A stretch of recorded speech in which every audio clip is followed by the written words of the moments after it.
What if I told you that the world's most valuable tech company, a brand etched into nearly every pocket and palm, was born not in a boardroom, but in a tiny garage in Los Altos, California? It's hard to imagine now, in a world ruled by sleek iPhones, MacBooks, and trillion-dollar valuations, that Apple Inc. once started as nothing more than an ambitious dream fueled by two young men, a few spare computer parts, and an unwavering belief that they could change the world. Back in 1976, while most people were trying to understand what a personal computer even meant, Steve Jobs and Steve Wozniak were busy building one from scratch. Not for a billion-dollar business plan, not for the fame, but because they genuinely believed in putting computing power into the hands of everyday people. That belief would ignite a revolution.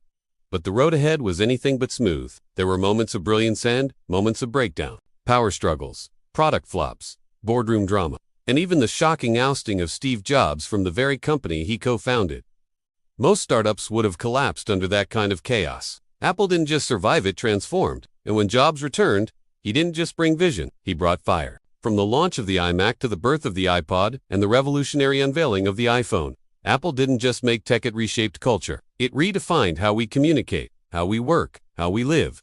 But how did it happen? How did a scrappy startup become a global empire? What decisions, what turning points, and what people defined Apple's meteoric rise? This is the story of Apple, not just the company, but the movement, from a suburban garage to the global stage, from wild idea to worldwide obsession. Get ready to uncover the journey of visionaries, rebels, and innovators who didn't just build a company, they built a future. Welcome to the rise of Apple.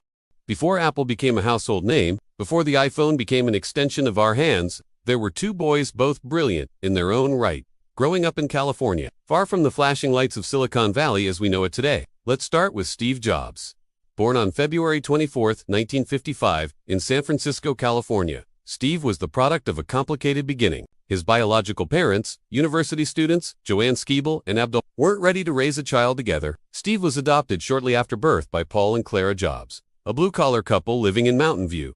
Paul was a machinist and a self-taught mechanic, someone who took great pride in his work and passed on the values of craftsmanship and precision to his son. From an early age, Steve was curious, restless. Even he had a spark that didn't quite fit within the walls of a traditional classroom. Teachers sought the potential, but often struggled with his rebellious streak. He was the kind of kid who challenged the status quo, even when it got him in trouble. But when something interested him, he became obsessed. By the time he reached high school, Steve was already experimenting with electronics and gadgets. He frequented the famous homebrew computer club and took an interest in design, Eastern philosophy, and counterculture. Jobs was as drawn to spirituality as he was to circuitry, a rare mix that would later shape Apple's identity, the fusion of technology and art. Meanwhile, just a few miles away, another mind was quietly preparing to change the world. Steve Wozniak, affectionately known as Woz, was born on August 11 in San Jose, California. The son of an engineer, Wozniak grew up surrounded by electronics and circuit boards. But while their kids were riding bikes and watching cartoons, Woz was building homemade radios, designing gadgets, and studying computer manuals for fun. From a young age, he displayed a rare genius for engineering. In high school, he built a working calculator using only a few dozen chips, something that was considered near impossible at the time. But Woz wasn't just smart, he was generous. His joy came from creating things and sharing them. He didn't dream of power or fame. He just wanted to make cool stuff that made people smile. Steve Jobs and Steve Wozniak met in 1971 through a mutual friend. Despite their differences, Jobs, the charismatic visionary, and Wozniak, the shy engineering wizard, they formed an instant bond. They both loved pranks, music, and pushing boundaries. Their first collaboration, building and selling blue boxers, illegal devices that allowed people to make free long-distance phone calls. It was risky, rebellious, and undeniably clever. Jobs saw it as proof they could work together and make money. For Wozniak, it was about the thrill of solving problems and hacking the system. This small project wasn't just a teenage stunt, it was the seed of something much bigger. While Woz went on to study at the University of California, Berkeley, Jobs attended Reed College in Oregon. But formal education didn't sit well with Jobs. He dropped out after one semester, though he continued to audit classes that interested him, like calligraphy, a subject that would later influence Apple's elegant typography and design. After dropping out, Jobs returned to California and dabbled in spiritual exploration, even traveling to India in search of enlightenment. When he came back, barefoot and changed, he took a job at Atari, the iconic video game company, where he worked the night shift, partly because of his strong personality, and partly because he didn't care much for hygiene. Meanwhile, Woz was still immersed in engineering and was building his own computer just for fun. But when Jobs saw it, he saw more than a hobby. He saw a product, a business, a future. Jobs persuaded Wozniak to join forces with him and start a company. And on April 1, 1976, in the Jobs family garage, they co-founded Apple Computer Inc. But let's not get ahead of ourselves, because the magic of Apple didn't begin with a logo or a launch. It began in the quiet spaces of suburban Californian garages, bedrooms, and classrooms, with two young men chasing different dreams that somehow led to the same place. Jobs, the visionary, wanted to build something that would leave a dent in the universe. He believed technology could be beautiful, personal, and powerful. He wanted control, design, and disruption. Woz, the genius engineer, wanted to build a computer that people could afford. He wanted simplicity, openness, and fun. He didn't care about being a CEO, he just wanted to create. Together, their strengths collided in the best possible way. One saw the world as it could be. The other built the tools to get there. And even before the world knew their names, before investors lined up and keynote stages were built, the early lives of these two founders laid the foundation for something that would reshape the digital age. Apple wasn't born in a lab or a luxury office. It was born in the mind of a dreamer, in the hands of a builder. And this origin story rooted in rebellion, brilliance, and a belief in something different is what makes Apple's rise, not just remarkable, but legendary. It wasn't born in a boardroom. It wasn't cooked up by suits with business plans and market forecasts. The spark that would ignite Apple came from something far more organic. Friendship, obsession, and a shared love of bending the rules. It all started with a simple idea, one that seemed almost foolish in the 1970s. What if regular people, students, hobbyists, dreamers could own their own computer? At the time, computers were massive, complex machines used only by corporations, universities, and government agencies. They took up entire rooms, cost tens of thousands of dollars, and required trained operators.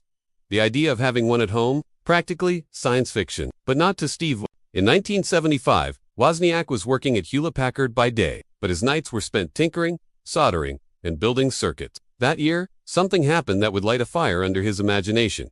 He attended a meeting of the Homebrew Computer Club, a small gathering of engineers and tech enthusiasts in Menlo Park. This group wasn't just a hobby circle. It was a revolution in the making, a place where hackers and visionaries exchanged ideas about computing for the people, not the powerful. Wozniak left that first meeting buzzing. He immediately got to work on a prototype. He didn't have money for fancy parts, so he used whatever he could find, recycled components, clever coding tricks to save memory and space. Slowly, piece by piece, he built what would become the Apple I, a fully functional computer that could be plugged into a keyboard and a television. No punch cards, no clunky terminals, just a screen, some code, and limitless possibility. But Woz didn't think of it as a product. For him, it was just cool, a personal victory, something to show off to his friends at Homebrew. Steve Jobs, on the other hand, saw something different. When Jobs saw Wozniak's creation for the first time, he didn't just see a computer, he saw the future. Jobs wasn't a technical genius like Woz, but he had a gift. Vision. He could sense what people wanted before they knew they wanted it. He could see how design, simplicity, and accessibility could turn a gadget into a revolution. Jobs immediately started thinking bigger. We should sell this, he told Woz. But not to the engineers at Homebrew. He wanted to sell it to everyone. At first, Wozniak resisted. He wasn't in it for money or fame. He just wanted to build things. But Jobs was persistent. He had that electric charisma, that relentless intensity that made it hard to say no. And slowly, he convinced Wozniak that this was more than a hobby. This could change everything. The next step? Finding the money to get started. Neither of them had any savings, and their families were far from wealthy. So, they did what young dreamers do. They took a risk. Wozniak sold his beloved HP calculator. Jobs sold his Volkswagen van. And with that, Apple was born. On April 1st, 1976, Steve Jobs, Steve Wozniak, and Ronald Wayne officially formed Apple Computer Company. Wayne was a former Atari colleague of Jobs and an adult presence in the room. He even designed the first logo and drafted the original partnership agreement. But within 2 weeks, Wayne got cold feet and sold his 10% stake for $800. Today, that stake would be worth over $200 billion, decision often called the most expensive mistake in Silicon Valley history. With or without Wayne, the spark had caught fire. Their first big break came when a local computer shop owner named Paul Terrell, who ran the Byte Shop, saw potential in the Apple I. But he wasn't interested in selling DIY kits. He wanted fully assembled units, ready to use out of the box. Jobs, always the bold one, agreed immediately even though they had no idea how they'd pull it off. They got to work in Jobs' parents' garage in Los Altos, California. Not exactly glamorous, but it was sacred ground, the birthplace of a new kind of company. Wozniak would build the boards. Jobs would organize and sell, and they'd recruit friends and neighbors to help assemble and test. It wasn't easy. They worked long hours under harsh deadlines, soldering and wiring with the clock ticking. But somehow, they delivered. The Byte Shop ordered 50 computers at $500 each, and Apple was suddenly in business. The Apple I wasn't a commercial blockbuster by today's standards, but it was revolutionary. For the first time, hobbyists could buy a fully assembled computer that connected to a keyboard and monitor ready to go. No complex code to write, no punch cards to feed, no command line mastery required. Jobs knew this was only the beginning. While Wozniak continued refining the tech, Jobs pushed for the next step, a more powerful, more elegant, more user-friendly machine, something that would take Apple out of the garage and into the mainstream. That idea would become the Apple II, but the sparta original flash of vision was already burning bright. What made Apple different wasn't just the technology, it was the philosophy behind it.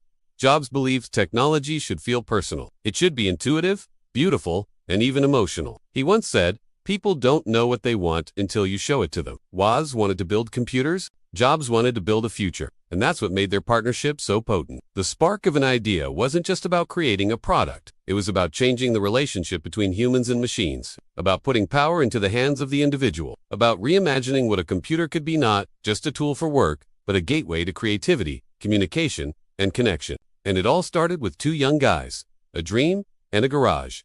That garage is long gone.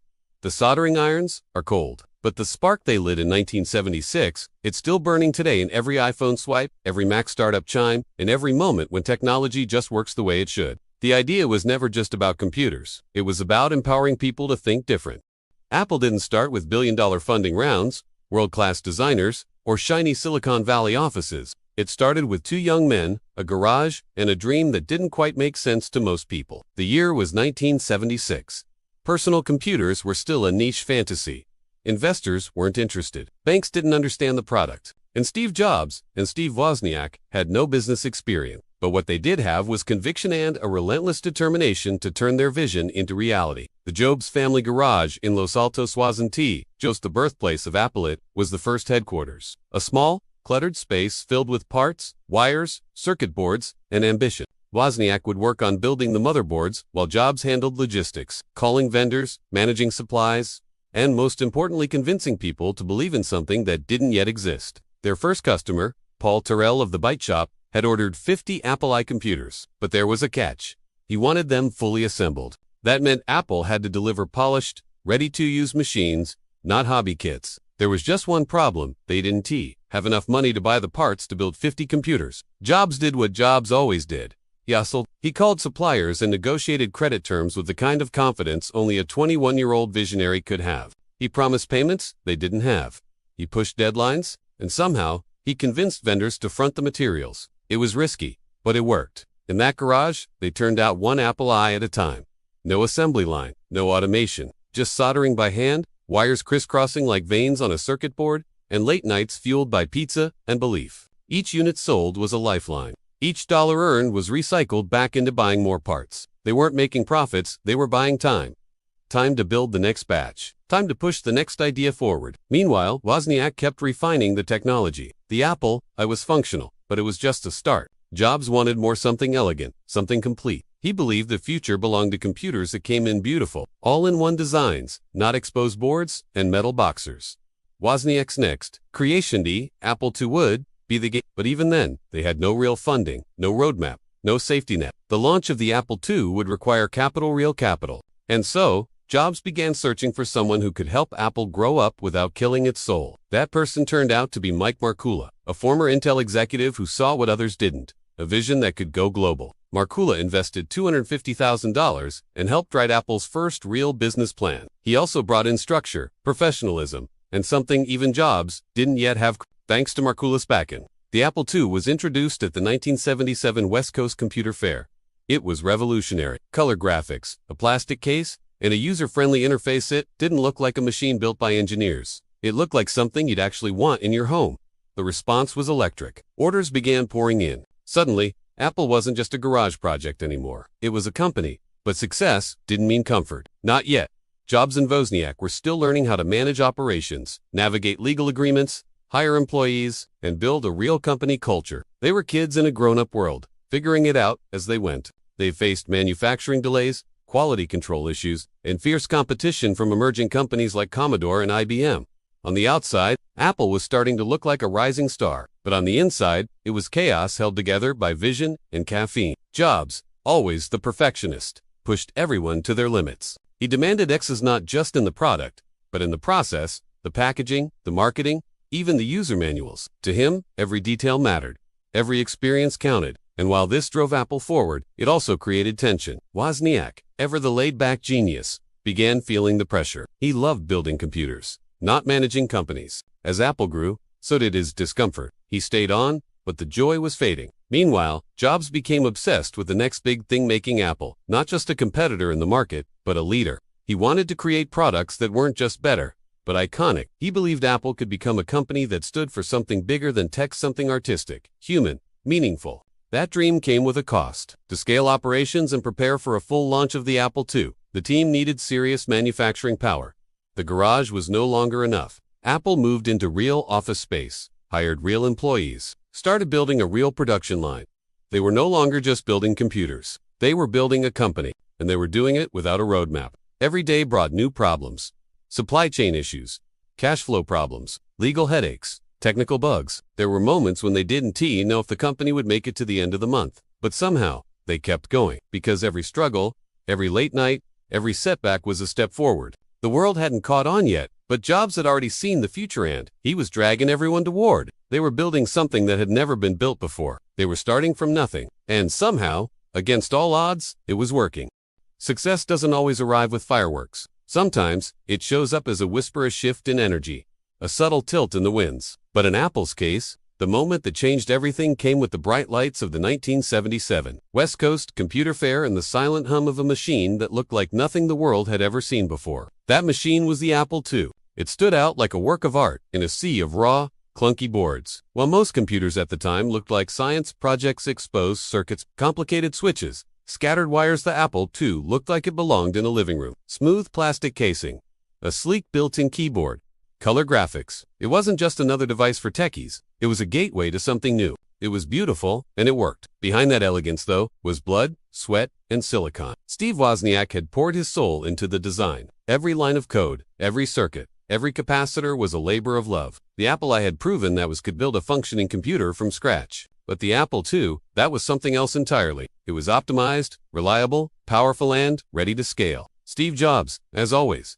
had pushed Woz to think bigger. He knew the machine couldn't just work well. It had to feel right. It had to look like the future. But beauty wasn't cheap. To take the Apple II from idea to product, they needed funding, manufacturing, marketing, things they had no experience with. That's where Mike Markkula came in. Markkula wasn't just a former Intel engineer, he was Apple's first real believer with money. He invested $250,000 into the fledgling company. But more than that, he gave it legitimacy. He helped draft the business plan. He guided Jobs and Wozniak through the terrifying unknowns of growth. And he helped Apple look like a company, not just two guys in a garage with big dreams. And so, at the 1977 West Coast Computer Fair, Apple took the stage not as underdogs, but as contenders. The Apple II didn't just impress, it dazzled. For the first time, the idea of a personal computer seemed not only possible, but exciting.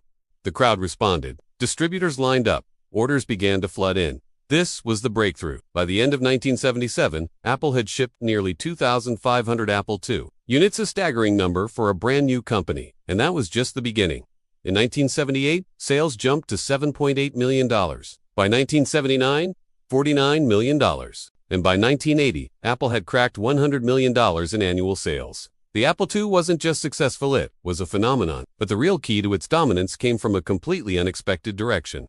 A piece of software called Viz, developed by Don Bricklin and Bob Frankston. Today, we take it for granted. But back then, this was revolutionary. It allowed businesses to instantly recalculate budgets, forecasts, and expenses. What once took hours of manual number crunching could now be done in seconds with a few keys. VisiCal turned the Apple II into a must-have business tool, not just for tech lovers or computer nerds, but for accountants, entrepreneurs, consultants, and financial analysts. Suddenly, the Apple II was no longer a toy. It was a productivity powerhouse. This was the tipping point. Before VisiCal, people wanted computers. After VisiCal, people needed them. And Apple owned that space. The Apple II dominated the personal computing market for the next 5 years. It became a staple in classrooms, offices, and homes. It was the first true mass-market computer, and it transformed Apple from a startup into a movement. The company ballooned in size.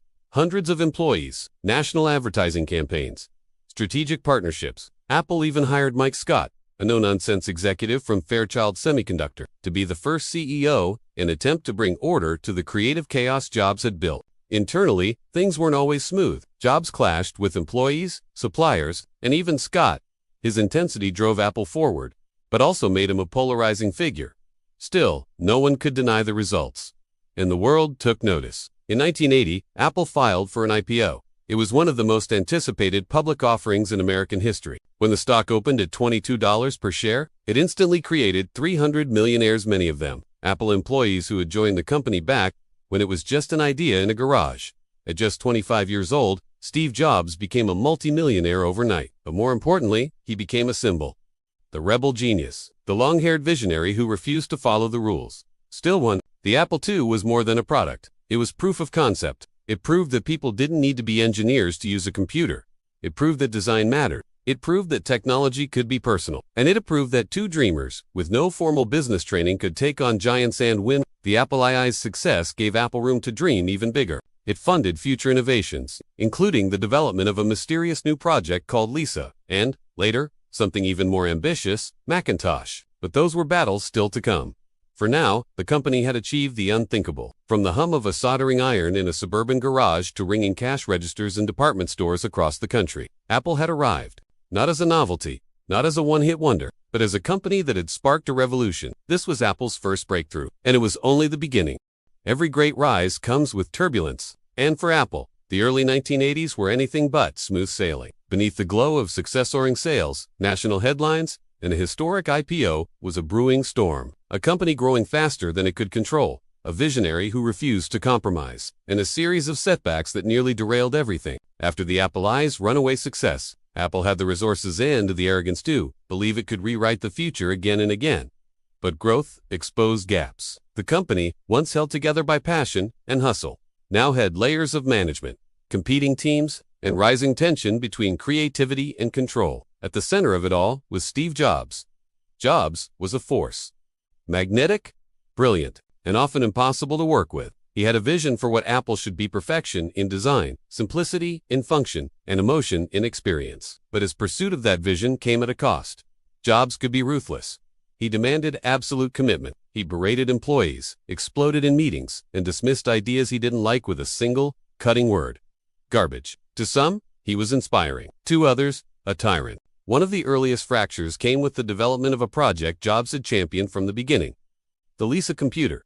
The Lisa was meant to be revolutionary Apple's next big leap. It featured a graphical user interface, icons you could click, and something radical called a mouse. It was inspired by a visit Jobs made to Xerox PARC, where he saw a prototype interface that made the command line look ancient. Jobs was obsessed, but his intensity and his growing unpredictability led Apple's board to remove him from the Lisa project, replacing him with more stable leadership. Jobs was furious. Rather than back down, he started a new internal Project One that would eventually eclipse Lisa in every way. It was called the Macintosh, and it was personal. Jobs handpicked a small, secretive team. They called themselves pirates, often flying a pirate flag over their building. They worked long hours, lived off caffeine and adrenaline, and followed Jobs into what felt like war. The stakes weren't just professional, they were existential. Jobs believed the Mac would change the world. But behind the scenes, the company was beginning to crack. The Lisa, which launched in 1983, flopped. At $10,000, it was too expensive for consumers and too underpowered for businesses. Apple had spent millions developing it, and now had warehouses full of unsold machines. It was Apple's first major failure, a painful reminder that vision alone wasn't enough. Then came the Macintosh, launched in 1984 with one of the most iconic ads in history, Orwellian spot, directed by Ridley Scott, that declared Apple would shatter conformity and free the minds of millions. The launch was spectacular, the hype immense. The Mac was sleek, user-friendly, and way ahead of its time. But it, too, had problems. For one, it was slow, underpowered. It had limited memory, no hard drive, and struggled with multitasking. Developers were hesitant to write software for it, and at nearly $2,500, it wasn't exactly accessible. After an initial sales spike, numbers fell sharply. The board began to worry. Apple had back-to-back product disappointments. Morale was low. Stock was wobbling, and Jobs was becoming more volatile than ever. He fought with executives, ignored advice, micromanaged and clashed with everyone from engineers to marketers. He believed in his vision so deeply, he couldn't see when it was failing. The tension hit a boiling point in 1985. At this point, Apple had brought in a new CEO, John Sculley. The former PepsiCo executive Jobs had personally recruited with the now famous line, "Do you want to sell sugar water for the rest of your life, or do you want to come with me and change the world?" At first, Jobs and Sculley worked well together. Sculley brought structure, strategy, and a steady hand. But as the Macintosh struggled, their relationship fractured. Jobs wanted to double down. Sculley wanted to slow down. It became a power struggle. By mid-1985, Apple's board had had enough. They sided with Sculley. Jobs was stripped of control over the Macintosh team. In a boardroom coup, the founder of Apple, the face of the company, was effectively pushed out of his own creation. He was just 30 years old. Jobs left the company, heartbroken, humiliated, and bitter. Apple had been his life, and now he was watching it from the outside. In the years that followed, Apple struggled. Without Jobs' energy and vision, the company leaned into safe bets. They released new versions of the Apple II and Macintosh, but nothing revolutionary. Products became more conservative. The culture shifted. Risk-taking slowed. Innovation stalled. By the early 1990s, Apple was losing ground to Microsoft. Windows was cheaper, more flexible, supported by a wider range of hardware. While Apple clung to its vertical integration hardware and software in one box, Microsoft licensed Windows to everyone. Apple was being outmaneuvered, outpriced, outpaced. Sales declined. Market share shrank.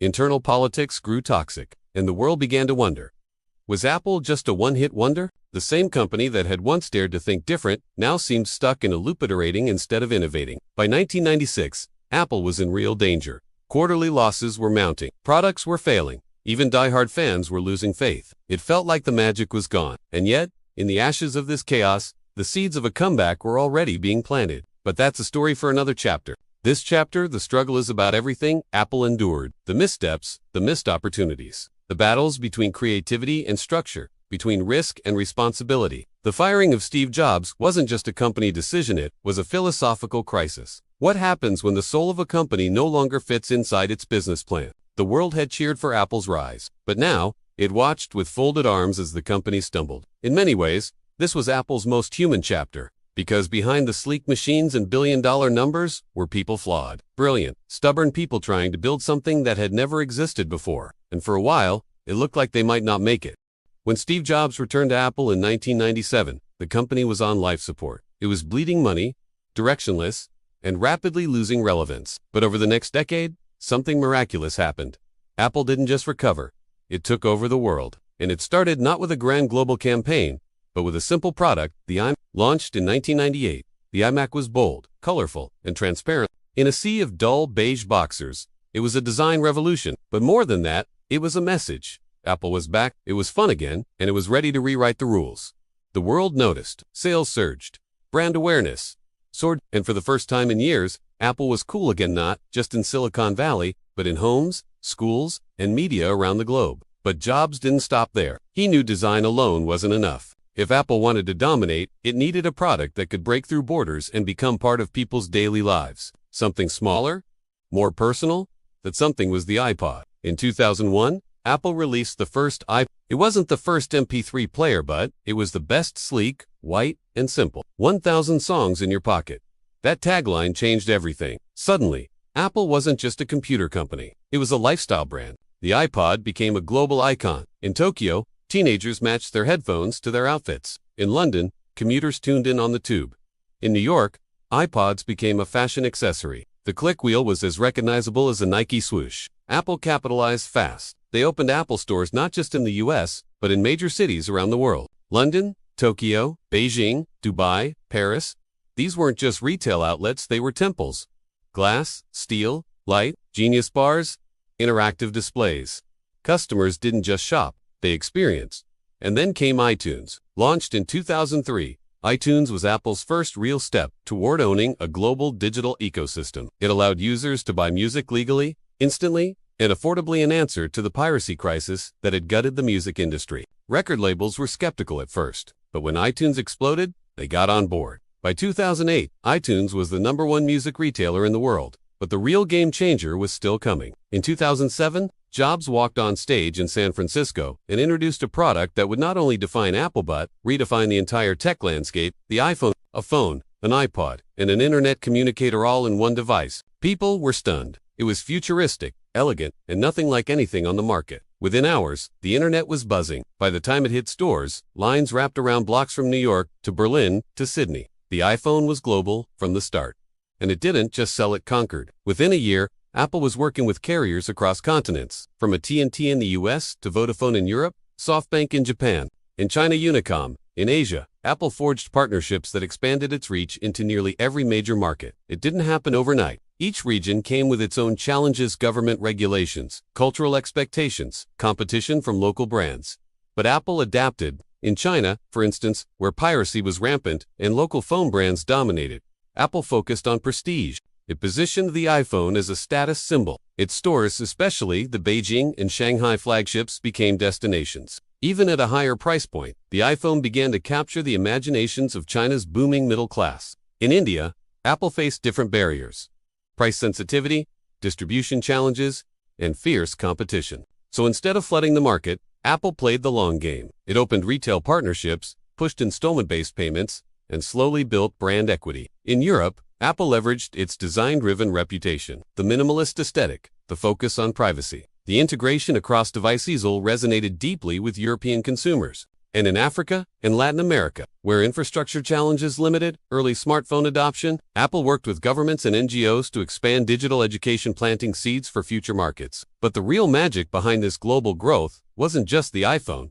It was the ecosystem. With the iPhone came the App Store, a platform that invited developers from every country to build on Apple's foundation. From Nigerian fintech apps to Brazilian games to Japanese photo filters, the App Store became a global marketplace of creativity and innovation, and Apple took a cut of every download. Then came iCloud, Apple Pay, Apple Music, and Apple Watch, each one deepening Apple's grip on its users' lives. These weren't just products, they were services designed to work best together, keeping users locked into the Apple ecosystem. And once you're in, it's hard to leave. Apple's global rise wasn't just about selling hardware. It was about building a worldwide community that ran on Apple software, stored memories in Apple clouds, and wore Apple devices on their wrists. By the mid-2010s, the numbers told the story. Apple had over 500 retail stores in more than 25 countries. Its products were available in over 175 countries. The iPhone was generating more revenue than entire tech companies. China became Apple's second-largest market, behind only the US, and with global dominance came cultural impact. Apple wasn't just selling products, it was shaping taste.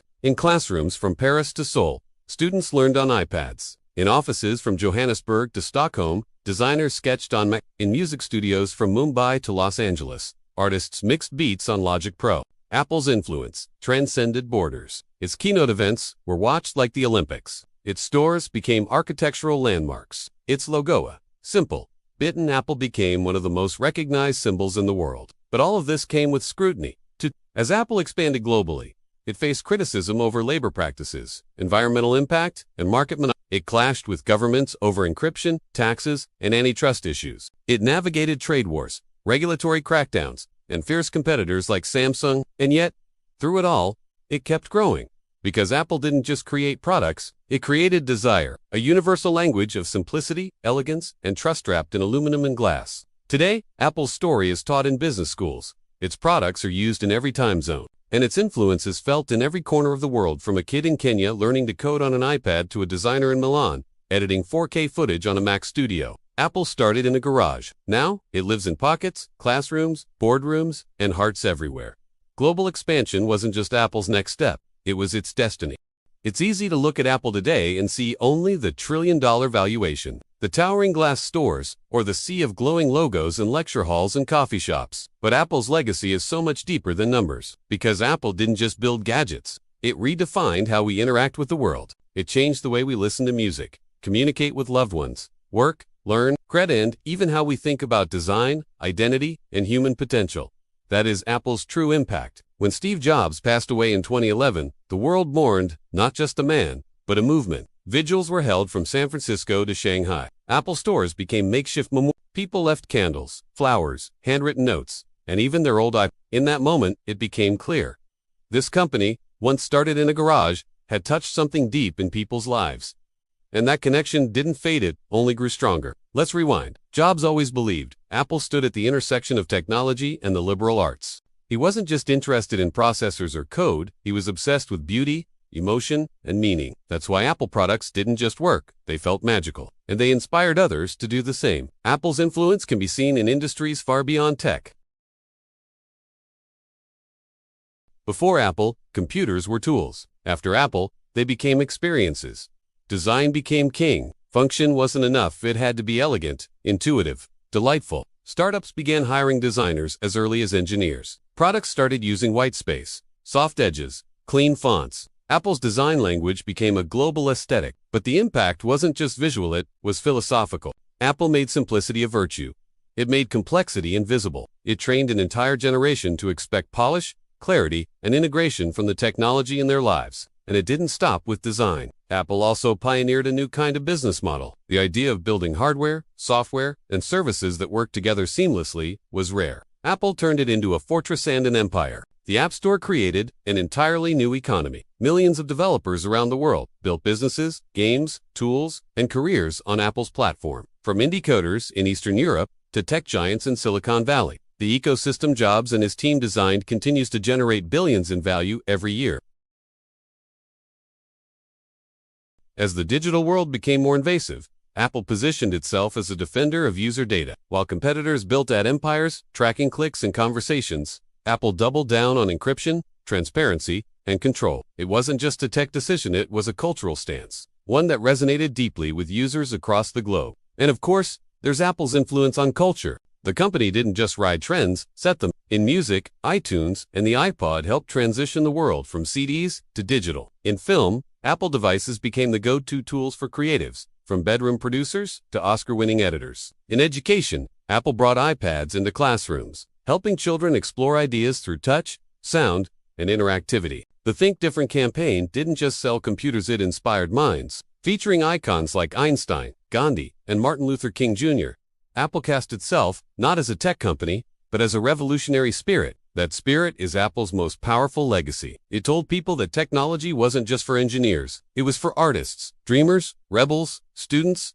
grandparents. It democratized creativity. It gave tools to the people. It helped everyone feel like they could change the world, even if only a little. But every legacy has shadows too. Apple has faced criticism for its supply chain practices, its tightly controlled ecosystem, and the immense influence it wields over the app economy. The company, once a scrappy underdog, became a gatekeeper. Yet even with all that power, Apple still carries a core promise: to put the user first, to create things that are beautiful, functional, and empowering. And in most ways, it has delivered. Consider this. Every day, over 2 billion Apple devices are in use. In pockets, on wrists, on desks, in hospitals, in classrooms. Each one, a tiny node in the Apple story. But maybe the most profound impact isn't in numbers, markets, or even design. Maybe it's in how Apple changed the way we see ourselves. The first Mac taught people that technology could be personal. The iPod taught them it could be emotional. The iPhone showed that it could be an extension of identity, a gateway to their thoughts, memories, relationships, and ambitions. In many ways, Apple built mirrors, not just machines. It gave people tools to express who they were, to connect with others, to build, share, create, and explore. That is legacy, and it's still unfolding. Under Tim Cook's leadership, Apple has pushed into new frontiers: health, fitness, augmented reality, sustainability. The Apple Watch doesn't just tell time, it monitors heart rhythms, detects falls, tracks workouts. The Vision Pro is exploring a future where virtual and real worlds blend seamlessly. Each step forward is rooted in the same philosophy: don't just follow trends, reimagine them. And perhaps that's the biggest impact of all. Apple didn't just create products, it changed expectations. It raised the bar for the entire world. Now, we expect technology to be intuitive. We expect updates to be seamless. We expect devices to work together. We expect beauty, polish, intention, all because one company refused to settle for good enough. Because one founder believed in insanely great, because a team in a garage wanted to build something they themselves would love. And in doing so, they changed the course of technology, business, and culture forever. From a tiny garage in Lucerne to a trillion-dollar influence touching billions of lives. This is the legacy of Apple. Not just a company, a revolution in your pocket.